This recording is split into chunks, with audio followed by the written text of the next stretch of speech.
Magnus Carlsen mengambil alih pimpinan klasmen Norway Chess hari ke-9 setelah menaklukkan Sergei Karyakin dalam 53 langkah. Sementara itu Richard Rapport dikalahkan Ian Nepomniachtchi dan Alireza berhasil menundukkan Aryan Tari.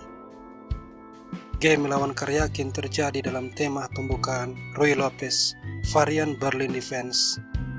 Magnus mendorong D3 dan setelah gajah C5, dia menghilangkan kuda. Pion makan, lalu rokade, bersiap mengambil pion sentral. Kuda D7, C3, H6, kuda D2. Setelah Karyakin rokade, Magnus memainkan langkah yang belum pernah dimainkan sebelumnya, kuda C4. Benteng E8 dan B4 mengusir gajah ke petak D6. Dan sesudah gajah E3, praktis tidak banyak hal yang terjadi. Kedua belah pihak setelah ini melakukan sejumlah manuver tanpa keuntungan yang berarti hingga langkah ke-30, di mana Sergei Karyakin akan melakukan kesalahan. Karena itu saya akan meneruskan game ini tanpa narasi hingga langkah ke-30.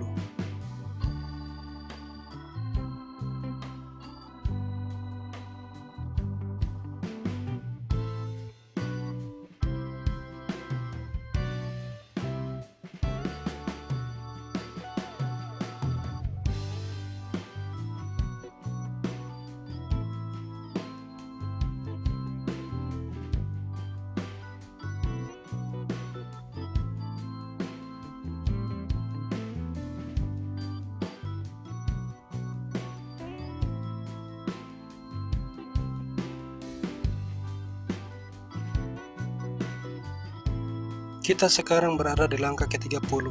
Magnus melanjutkan benteng A6 mengancam pion. Dan di sini Karyakin melakukan kesalahan dengan pion E4.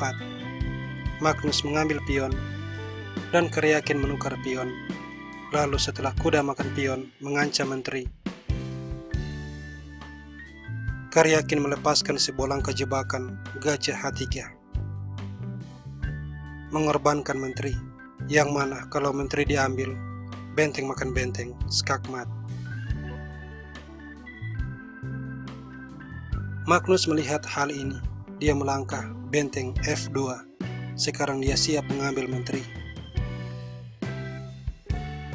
Karyakin kembali melakukan kesalahan dengan pertukaran pengorbanan benteng makan kuda. Magnus mengambil benteng, kemudian benteng F5. Ini memberikan kesempatan bagi Magnus menekan balik dengan pion D4.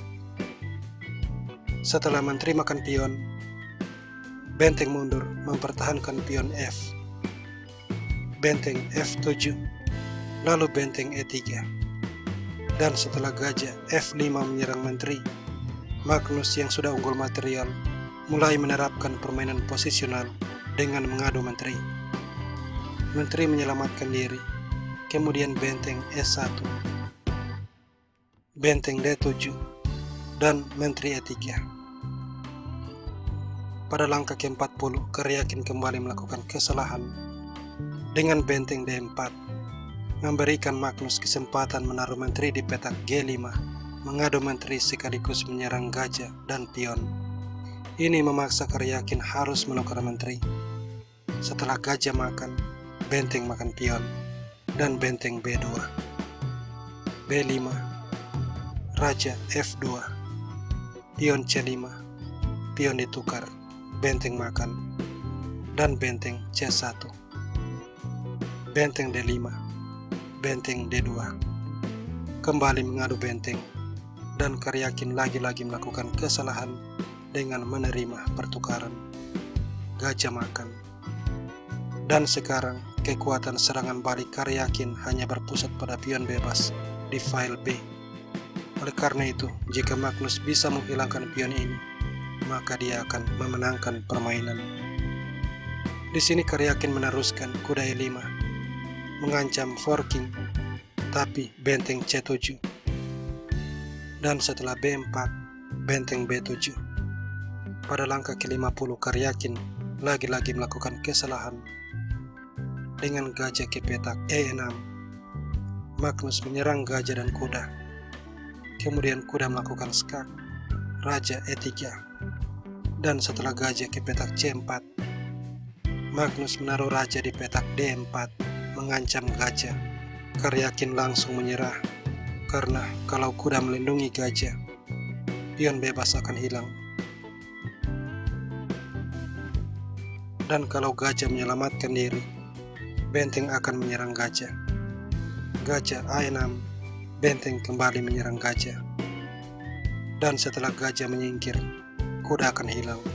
Magnus dipastikan menang.